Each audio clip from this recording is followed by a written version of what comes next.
wanted to share with you guys our CV, the Sword of Valor. This is something that Cinnamon and I built over time.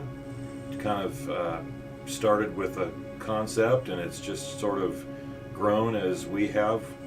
And I thought I would give you a quick rundown of how we built it and why we did a few things. One of the main purposes of the ship, of course, is to act as a hangar for our HVs and SVs, and basically allows us to take our base with us rather than being tied to any one spot. One of the things we did was use the signal logic to connect the ramp and doors together, and we mapped it to this switch here. So that makes it handy from anywhere in the ship. You can open the front. This is nice if you're landing and picking somebody up. This is one of our HVs we used to go and bust POIs. A couple of modified ladybug miners. This is an SV we call Dooley. My wife and I both fly together, so we've always got room for two. The hammer's good for taking on POIs with gun batteries and has a lot of armor around the front area. Just up from the hangar bay, we've got some respawn tubes there. A couple of passenger seats. Inside the front of the ship, have some common areas. Have the forward cockpit here. We have a spotter's position in the front.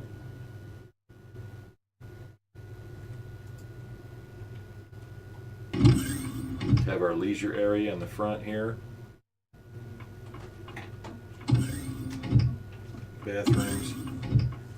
Exits on each side for use in space. Have our food supply. Our shop and storage.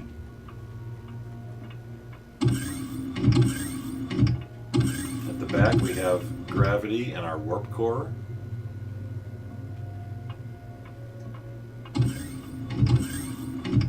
And the ship has an engine nacelle on each side that are basically identical. Got power, ammunition, our RCS, oxygen, and fuel supply tanks.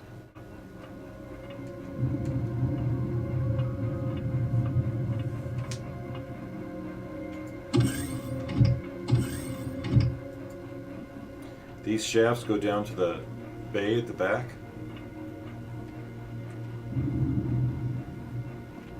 We have an aft landing pad on the ship.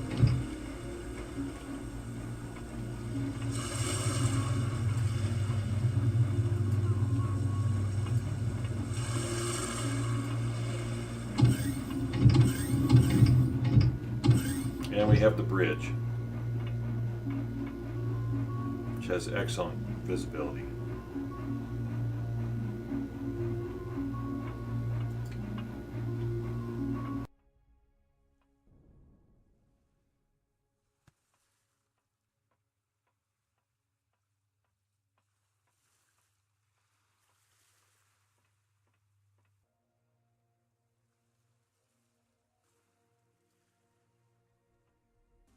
The straight-through design of the ship makes it really easy to fly ships in and out of it. Have an unrestricted access front and back. And that was a main design from the beginning with this ship. Instead of trying to make something that looks nice on the outside and then trying to fit everything you want inside of it, try to build something that has exactly what you need and then wrap that final form up with blocks around it to protect it. And you'll always end up with something that's interesting looking and probably unique. One of the things we did with this build that's pretty neat is we've used the signals logic that they've added to the game. Most ships will have this set of switches here, but we've configured them further in custom. So flight control has the RCS and all the engines, so that you don't, if you're sitting in your pilot seat and you move your mouse, you don't end up dragging your ship all over the ground. We have weapons grouped by the ones that work in space, the ones that work on planet side, and we have all of our crafting equipment, our gravity generator we can toggle on and off, And then ship lighting will not turn off our grow lights, whereas if you use this one, you can see it's in the middle position. Our grow lights are on. Some of the outside lights are off. We have spotlights also outside, and those are over here. We have these ramps and the doors configured together for front and back. We have side walking ramps, front and side spotlights, navigation lights, and then our mining turrets, which mining turrets use a lot of power, so having them toggled is also a good thing. Something else we did that was nice is most of the time when we're on the surface of a planet, we're there to mine or gather resources, or we're going to points of interest to check out. But we'll spend a lot of time in this crafting area. And we've put these lights on the ceiling, and they're configured to sensors where if anything gets within about one tile of the ship, these lights will come on, or if something enters the ship. So I have Cinnamon is downstairs right now, and she's going to walk into the ship. So go ahead, Cinnamon. Okay, so this light came on, so she's entered the front of the ship. Okay, and then please go back out. And you see now that she's now left the ship.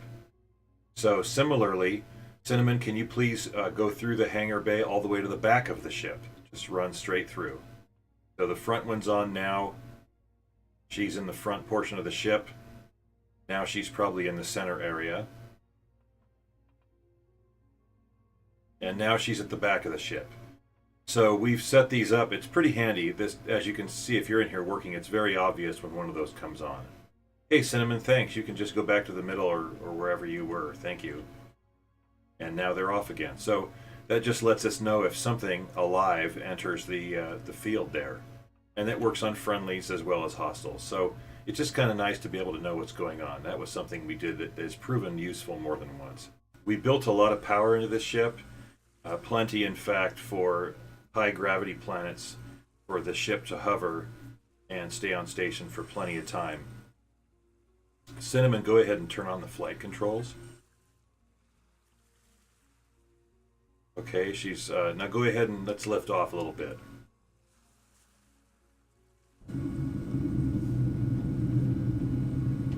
So the ship can easily support itself in high gravity situations for a long time, which is pretty handy.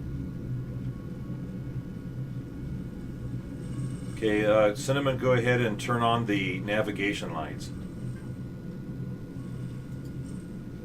We have standard Coast Guard port and starboard lighting all around the ship.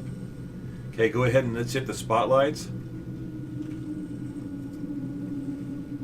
This sure is nice at night.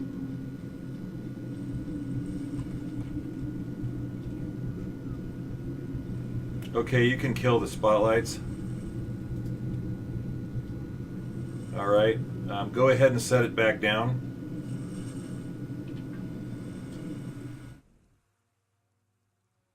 All right. Would you please extend the side ramp for me so I can get back up? There we go.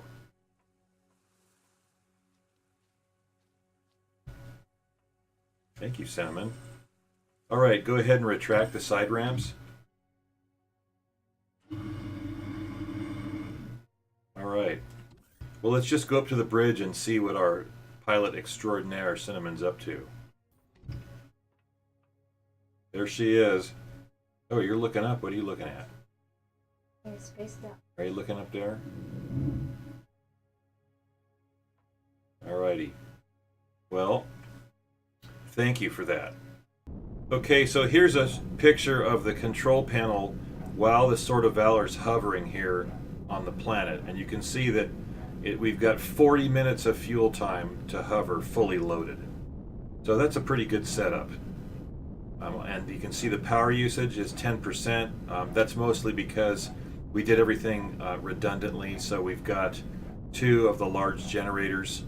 If either one or several engines are shot or damaged, the ship will still hover and fly atmospherically, which is pretty helpful. We've actually accidentally flown over a couple of POIs and not even realized it, and had taken some decent amount of damage.